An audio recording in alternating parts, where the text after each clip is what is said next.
मोनू जीवंत बाजार में घूमता है। उसकी आंखें हर स्टॉल, हर चेहरे को स्कैन करती हैं। उसका ध्यान एक पालतू जानवरों की दुकान पर जाता है, जहां एक तोते के चमकीले हरे पंख धूप में चमकते हैं। नमस्ते जी, तोते ने अभिवादन किया, मोनू के फैसले पर मुहर लगाते हुए। मोनू घर आता है।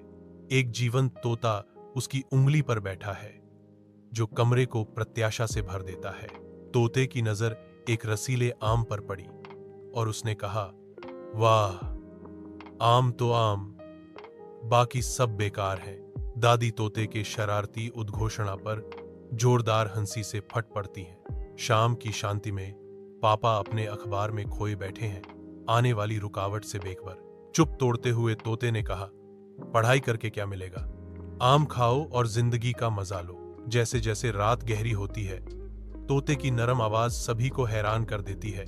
बत्तियां बुझा दो, मैं भी सोना चाहता हूं।